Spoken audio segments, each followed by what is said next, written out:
Assalamualaikum warahmatullahi wabarakatuh. Perkenalkan, nama saya Muhammad Akhlaqan Al-Hakim dengan NPM 2335 1049. Di sini nih saya akan menjelaskan membaca buku tentang bab 6 yaitu Navigation Era Enter the Expo Router. Nah, di sini ada beberapa bagian, bagian 1, 2, 3, 4, 5, dan 6. Saya akan membacakan bagian 1. Yang pertama itu ialah File-based routing, the next JS for mobile. Selama bertahun-tahun, navigasi dalam pengembangan aplikasi React Native didominasi oleh pendekatan imperatif yang dikenal sebagai React Navigation. Dalam pendekatan lama ini, developer harus mendefinisikan struktur navigasi secara manual dalam satu file JavaScript, yaitu raksasa, mengimpor setiap layer satu persatu dan menyusunnya dalam objek konfigurasi yang rumit. Bayangkan kamu ingin membangun rumah, tapi alih-alih memiliki denah yang jelas, kamu harus memulai daftar instruksi teks panjang tentang bagaimana setiap kamar terhubung satu sama yang lain. Seiring membesarnya aplikasi, file konfigurasi router ini berubah menjadi spaghetti kode yang mengerikan penuh dengan ratusan baris impor dan logika bersarang yang sulit dilacak. Jika kamu salah mengetik nama rute di satu tempat saja, aplikasi bisa crash atau ngebug tanpa peringatan yang jelas, membuat proses debugging menjadi mimpi buruk. Bagian kedua yaitu The Stack Navigator History as Card Deck. Konsep navigasi paling fundamental dalam aplikasi mobile adalah Stack Navigator yang bekerja persis seperti tumpukan kartu reme di atas meja.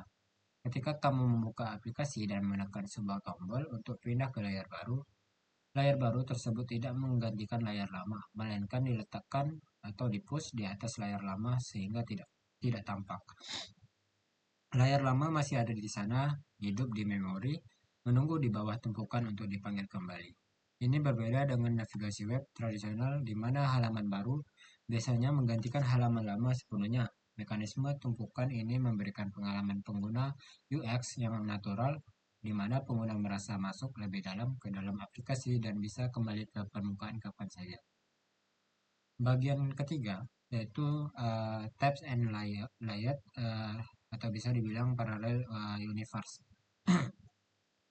Jika stack navigator adalah tentang perjalanan linear maju mundur, maka tab navigator adalah tentang berpindah antar dunia paralel yang setara. Bayangkan sebuah rumah dengan beberapa ruangan utama, ruang tamu, dapur, dan kamar tidur. Kamu tidak masuk ke dapur dari ruang tamu dalam artian menumpuk ruangan, melainkan kamu berpindah lokasi dalam aplikasi. Ini biasanya dipresentasikan oleh menu bar di bagian bawah layar seperti Instagram atau WhatsApp. Tab memungkinkan pengguna berpindah konteks utama dengan satu ketukan tanpa kehilangan status di masing-masing tab tersebut. Jika kamu men-scroll jauh ke bawah di tab atau home, lalu pindah ke tab profile dan kembali lagi ke home, posisi scrollmu di home harus tetap sama. Disinilah konsep persistent layout di Expo Router menjadi sangat viral atau vital melalui file sakti bernama layout.tsx. File ini bertindak sebagai bingkai foto yang tetap diam sementara seperti foto yang bisa dibilang isi halaman di dalamnya berganti-ganti. Ketika kita mendefinisikan navigasi tab di dalam layout.tsx, komponen navigasi tersebut hanya dimuat satu kali saat aplikasi pertama kali dibuka. Saat pengguna berpindah antar tab, bagian footer atau menu bawah dan header tidak akan di-render ulang atau bisa dibilang re-render. Hal ini sangat penting untuk performa yang pengalaman pengguna karena tidak ingin menu bawah berkedip dan hilang sejenak setiap kali kita mengganti halaman. Layout yang persisten menciptakan ilusi kestabilan aplikasi yang kokoh.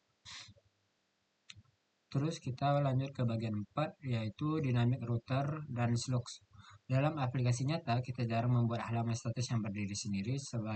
Sebaliknya kita membuat pola halaman atau template yang diisi dengan kata berbeda. Contohnya halaman profil pengguna. Tidak mungkin kita membuat file fisik untuk setiap juta pengguna seperti user1.tsx, user2.tsx, dan seterusnya. Disinilah dynamic routers masuk sebagai penyelamat, memungkinkan kita membuat satu file cetakan yang bisa menangani berbagai variasi URL. Di export router, kita menggunakan tanda kurung siku pada nama file atau folder untuk menandakan bahwa bagian tersebut adalah parameter dinamis seiring disebut sebagai slope.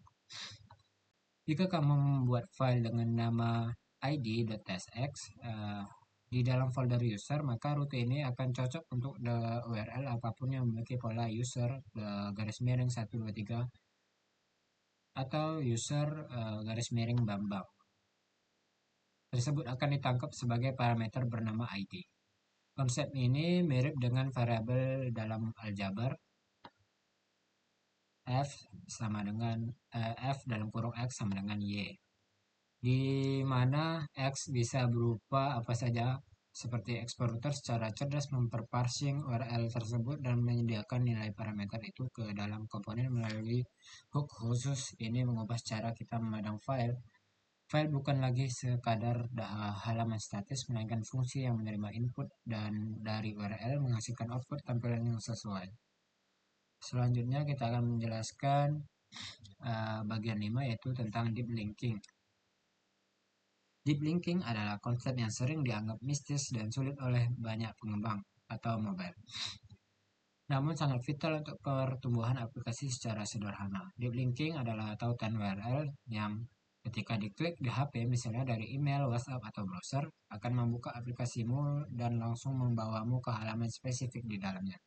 Melewati halaman depan, bayangkan ini sebagai lubang cacing atau wormhole yang memindahkan pengguna dari luar angkasa atau web langsung ke ruang tamu aplikasimu. Tanpa deep linking, tautan promosi yang sebar hanya akan membuat halaman utama aplikasi, memaksa pengguna mencari promo itu sendiri secara manual, sebuah gesekan friction atau UX yang membunuh konversi penjualan. Di era-era export router, mengonfigurasi deep linking membutuhkan pengaturan yang rumit di sisi natif, atau dalam artian mengedit Android manifest .xml dan info.please, serta konfigurasi mapping manual di React Navigation yang rentan kesalahan. Export router mengubah permainan ini secara drastis karena ia dibangun dengan prinsip URL first. Karena setiap file di export router sudah memiliki alamat URL secara alami berkat file based routing, deep linking menjadi fitur yang aktif secara otomatis. Kamu hanya perlu mendaftarkan skema URL-mu, aplikasimu, misalnya my.app, di konfigurasi, dan boom, tautan akan langsung membuka halaman id.tsx di aplikasimu tanpa kode tambahan apapun. Bagian 6. Di bagian 6 ini ada terbagi menjadi 3. Di bagian 6 ada yang pertama, judulnya itu tentang integrasi keislaman. Dalam bab 6 kita mempelajari bahwa aplikasi yang hebat sekalipun tidak akan berguna jika pengguna tersesat. Kita membutuhkan router dan sistem navigasi yang jelas agar pengguna bisa berpindah dari satu halaman ke halaman lain hingga menjadi tujuannya. Konsep navigasi ini sangat relevan dengan perjalanan spiritual seorang muslim. Bagian pertama, subbab pertama di bagian 6, yaitu routing dan konsep spiritual mustaqim atau jalan yang lurus. Fungsi utama export router adalah menghasilkan URL atau home membawa pengguna ke halaman beranda, bukan ke halaman error 404. Bagian yang kedua dari bagian 6, yaitu stack navigator dan konsep muhasabah atau evaluasi diri. Stack navigator bekerja dengan menumpuk layar. Fitur utamanya adalah tombol back yang memungkinkan pengguna menengok kembali ke layar sebelumnya. Ini mengajarkan kita bahwa dalam perjalanan maju ke depan, sesekali kita perlu melihat ke belakang. Terus bagian yang ketiga, deep linking dan menyambung silaturahmi. Kita belajar tentang deep linking, sebuah mekanisme di mana tautan dari luar bisa menembus masuk langsung ke dalam aplikasi ini. Tentang konsep konektivitas dan menghilangkan hambatan akses. Teknologi ini memungkinkan kita pada pentingnya silaturahmi, menyambung hubungan. Seorang mukmin tidak boleh mengisolasi diri atau standalone app. Ia harus bisa terhubung atau linked dengan masyarakat luar. Mungkin sekian buku bab 6 yang bisa saya baca dan sampaikan. Mohon lebih dan kurangnya saya mohon maaf. Wabillahi taufiq wal hidayah. Wassalamualaikum warahmatullahi wabarakatuh.